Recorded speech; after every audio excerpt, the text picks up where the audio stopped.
Hey there, I'm John Hartness, and this is Gandalf, and we're back to talk a little bit about the writing life. And I'm recording this in mid November.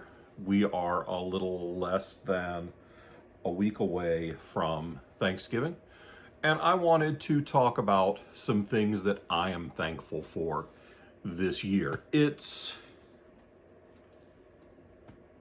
been a year, y'all.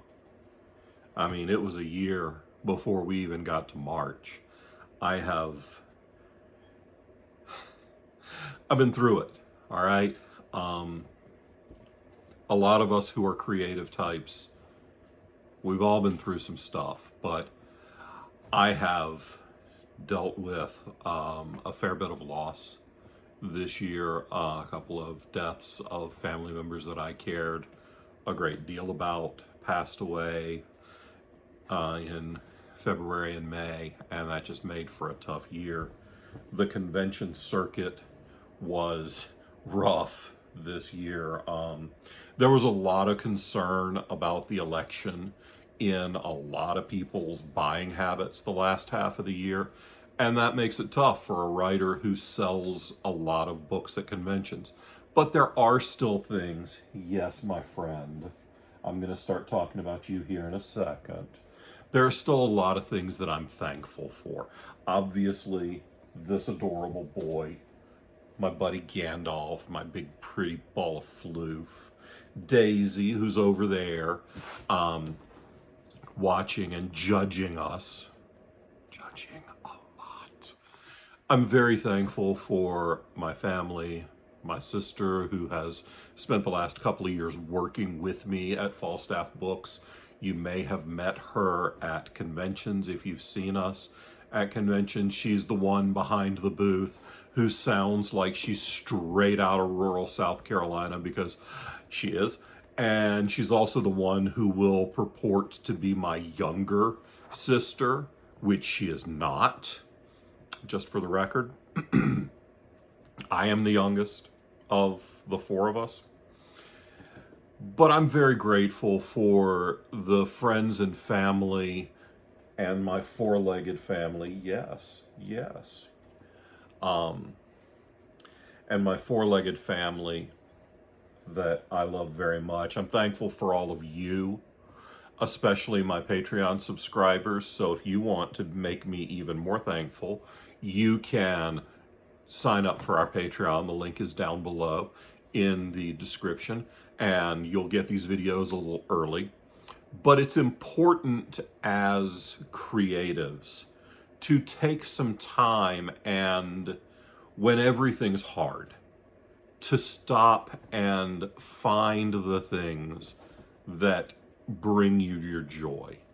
It doesn't have to be big things. Maybe you got a cute backlight for your YouTube setup and it was like 35 bucks on Amazon and it's adorable. Maybe your cat is super cute.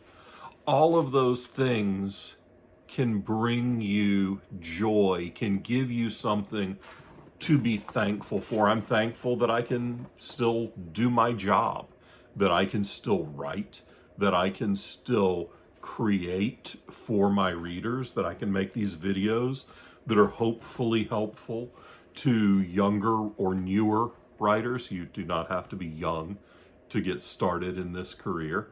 I wasn't when I got started. I published my first book at, I don't know, 36, 37. John Scalzi was about the same age as I was when he published his first fiction book. Jonathan Mayberry was not a spring chicken when he published his first novel. A lot of us get started in this business late in life, and it's great that this is a career that we can do that. I'm a big pro wrestling fan. That one, not so much something I can pick up in middle age. If you're not an athlete when you're young, it is less likely that you're going to be a top tier athlete starting at 51. Paul White, known as WWE's Big Show, he and I have gotten to be friends over the past few years, and he made the joke one time that he's a 50-something-year-old wrestler who wants to be a writer when he grows up, and I'm the 50-something-year-old writer who wants to be a wrestler when he grows up. And of course I responded with, well, growing up is not necessary for either of those careers. But anyway, I'm thankful that I have a career that has allowed me to meet amazing people like Paul, like Kristen Bauer from True Blood, like a lot of the fantastic people, Whoopi Goldberg, these amazing other creators that I now call acquaintances or even friends. That's something to be very thankful for. I'm thankful that I get to be friends with people I'm also fans of. I mean, Jonathan Mayberry and John Scalzi are my friends. That's amazing to me because I'm also a fan of their work. Despite my size, I only count as one singular fan. I'm thankful for my kitty cat cup. It keeps my ice water very cold for a long time, and it's adorable. And it's huge, so nobody swipes it. It's mine. And yes, I promise it's ice water. It's way too late in the evening for me to start doing anything else. So when things are hard, when you're having a tough go of it creatively, sometimes you just need to step back, take a breath, and find your joy. I'm shooting this late. It's like probably close to 10 p.m. on a Friday night, which gives you some insight into the sparkling social life of a professional fantasy writer. But I went out and played Magic tonight. I get to go play Magic a couple of times a week. There's a shop right around the corner from my house. It's a couple of miles away. It's great. I've been going there for better than a decade now. The folks there are family. And if I'm having a really rough time writing, I can go play cards, forget about it for a couple of hours, and come home and be energized and feel like shooting a YouTube video at 10 o'clock at night because I got a little energy boost from being around people. I'm what they call an extroverted introvert, which basically means that my desire for human companionship, it's bipolar like the rest of me. I am also diagnosed as bipolar, which means that sometimes I'm running and gunning at 1,000 miles an hour, and sometimes I can't get off the couch for a week. Those aren't fun. But my vacillating between being an extrovert and an introvert's the same thing. I don't think they're related. I'm not, psychologist enough to know. I took one psychology class in college, and I'm pretty sure I read Robert Jordan books behind my textbook through every lecture. Not that I think the professor would have given a flying shit. There were over 100 people it was Psych 101. There were over 100 people in the class, and he knew it was an intro elective. But sometimes being around a small crowd of people, usually a small cluster of people that I know at least most of them fairly well, I find it energizing. That's what happened tonight. I played 3 games of Commander, which, if you don't play Magic, that's a style of game of Magic. You usually play in 3 to 5 person groups called pods. We had a 4-person pod for all 3 games. And 2 of the 3 other players I know quite well and have gotten to be good friends with one of the guys. I've known him for most of the time I've played at that shop, so since 2013 or so. One of the guys I've only met within this past year, but we've played together a lot in the last 6 months. One of the guys I only kind of know. I've played with him a few times. Gandalf, buddy. I love you, but you are loud. Come on over. There's my big buddy boy. Dude, you can't even use a straw. You don't have lips. Leave my cup alone. Kids, all right?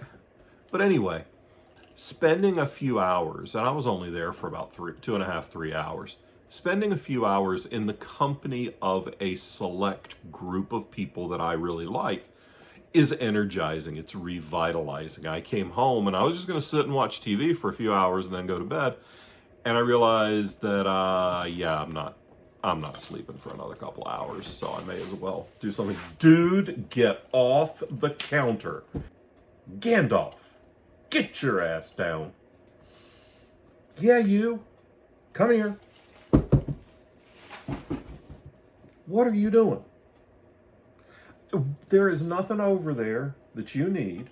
You need to lay right here and be adorable. And please don't lick your butt on camera. Yes, thank you. Lay down and be cute. Sometimes when dealing with a difficult co-star, sometimes when the lead role in your video, when the lead actor in your videos is difficult to work with, see, now he won't even look at me. This is what I gotta work with. Who could work under these conditions? Yes, I've done a lot of community theater. No, I was never a terribly good actor. I was a very good lighting designer and a pretty good director.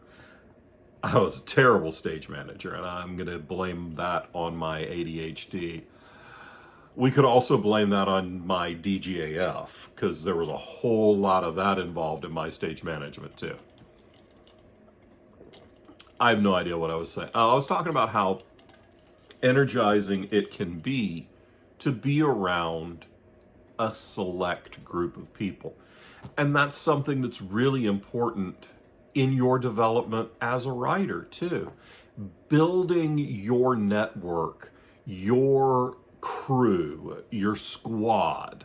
I don't really like to use the word tribe because it has some appropriative connotations, and also it just feels overused. So building a group of people around you that are all at a similar level of experience and success can be invaluable. When I first started meeting people around Charlotte and meeting people who were writing speculative fiction, science fiction, fantasy, horror, I ran into this group, this collection of folks, and I met them all through being part of the Charlotte Writers Club, which I was a president of. And a lot of these folks participated in critique groups there. Now, I never did a critique group with the Writers Club, but through that, I met some folks that have been some of my best friends. Darren Kennedy is an author friend of mine. We've published 6 of his books, and he's up to, I believe, 11 books now that he's written, and some he's self-published, some he's published through Falstaff and other people.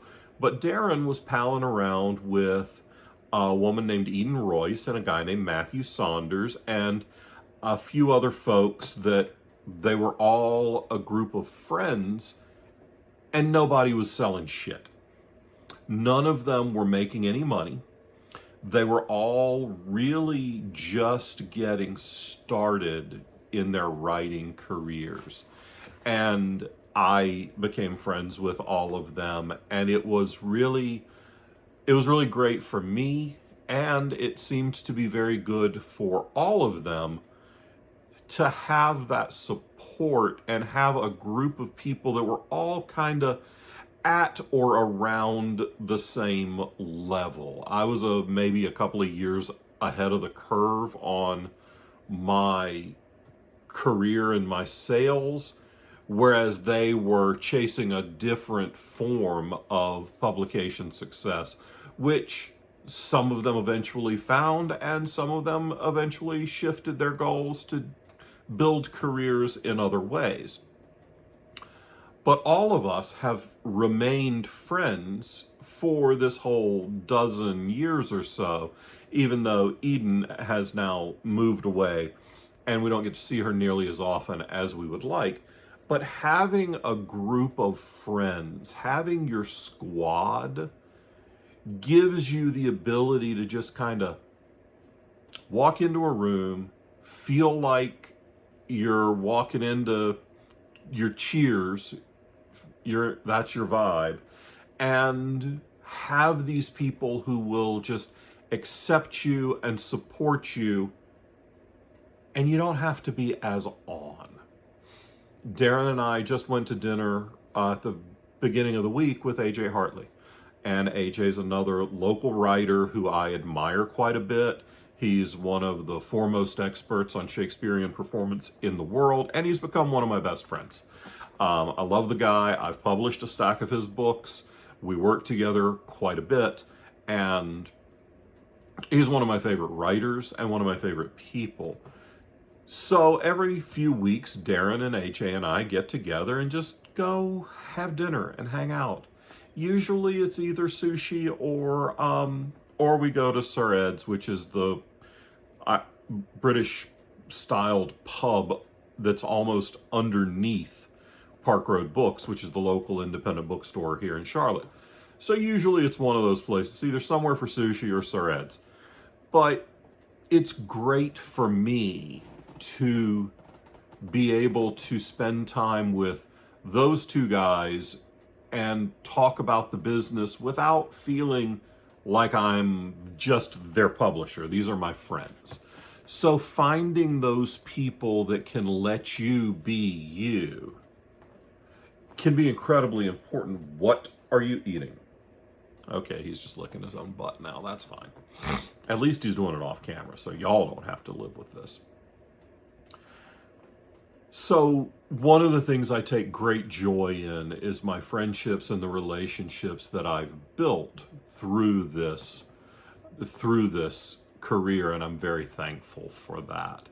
So what are you thankful for this year?